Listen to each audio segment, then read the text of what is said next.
Hello everyone, how are you all doing? My name is Mumbo and today we are back with another episode of Quick and Easy. And in this one we're going to be taking a look at a bunch of different smart storage solutions. Now you may be wondering, what on earth is a smart storage solution and what does it do? Well, essentially it is something that stores your items in a useful manner, and I will go through a little bit more of that later on in today's video. But before we begin, I thought I would run you through some of the standard ways that you can store items in Minecraft, and that is the chest, the trap chest, the hopper, the dropper, and the storage minecart. Now of course there are more of them, but I just wanted you to know about these because they are fairly good and I certainly don't want them to be forgotten. But anyway, let's crack on with today's video.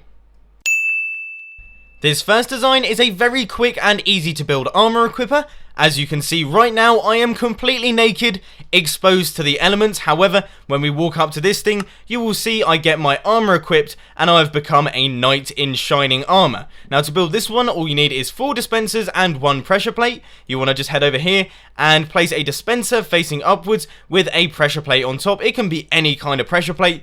And then you want to surround it in dispensers apart from the one that you're going to be walking up to it with. Then all you have to do is add a piece of armor in each one of these dispensers and it will equip you just fine.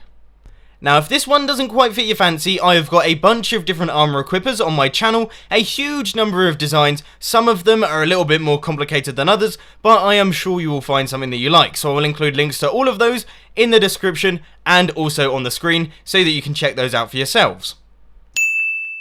This second design is a little bit more complicated than the first, but it is known as a mass item dispenser, and the reason that I'm featuring this is because it uses a concept by a chap who goes by the name of SethBling. Don't know if you've heard of him, but it is called a pulse multiplier, and this is my design for it. So down here we have got a dropper filled with eggs, and I want to get a stack of exactly 16. So we just hit this button here, and you will see the dropper starts dropping them. Albeit a little bit slowly, but it's all about the concept here. So there we go, we've got 7, 10...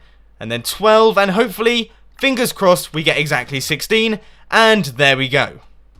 The thing that I like about this build is it is completely variable. Down here we have got a little hopper timer, and inside this we've got 15 items. Now the way that you calculate how many items are going to be coming out the dropper is a little bit difficult, so hold on to your socks, but you take this number and then you add 1, and that will give you how many comes out of this dropper. It's quite nice, and I'm quickly going to show you how to build it.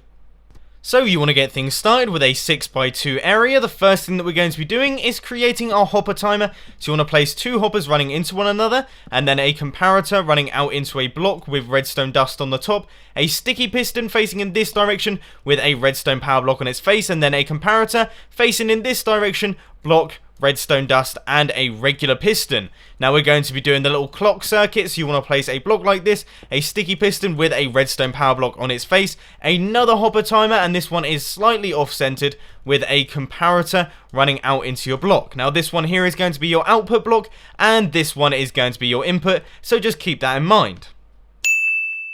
This third and final design is a little bit more sneaky than the first 2 that we looked at today, and here it is. It acts as a hidden chest system, so all you have to do is flick a lever or some form of hidden input device and your chest will pop up so that you can pick up your boat and hose and have a fantastic time. Then once you're done, you just flick the lever once again and the chest will head off into the distance and everything will be hidden away nice and sound.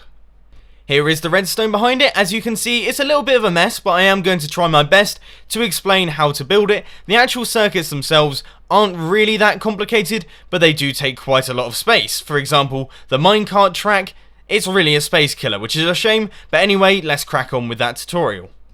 So you want to get things started with a 6x3 area. This layer here is going to be your wall, so keep that in mind. But anyway, you want to place 2 sticky pistons like this and a sticky piston facing inwards, and then a block here.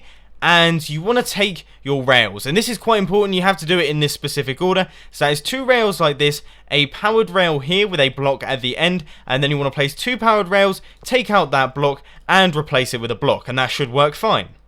This block at the bottom is going to be your inputs. You want to run a repeater out from that and place 2 pieces of redstone dust and then a block here with redstone dust on the top. Grab a block of your choice and just pillar it up like this because you are going to be able to see that from the front. And then you want to grab your upside down half slab, place redstone dust on the top. That's going to be running into a block, and then you want a repeater, set it to 4 ticks with redstone dust on the end of it. Then you want to head right the way around the back here and grab a repeater and then a block and then redstone dust, another block, and a redstone torch, and that should complete your redstone circuitry. There is just one last very quick thing that you need to do, and that is grab a repeater and run it into this bottom block down here that is next to your powered rail. Then if you place down your minecart with chest, you will see it runs into that position. Then when we flick this lever again, it will travel off and our block will be replaced. So the last thing that we have to do now is put in the ceiling and all of the covering blocks to make this look like an enclosed area so it looks a lot nicer. So there we have it, ladies and gentlemen, you have built yourself a hidden minecart chest station. And it really wasn't that hard, was it? But unfortunately, that is all I've got time for this week. So if you did enjoy this video, please be sure to hit that like button. And if you really loved it, then make sure to subscribe. But thanks for watching, guys. This has been Mumbo, and I'm out. I'll see you later.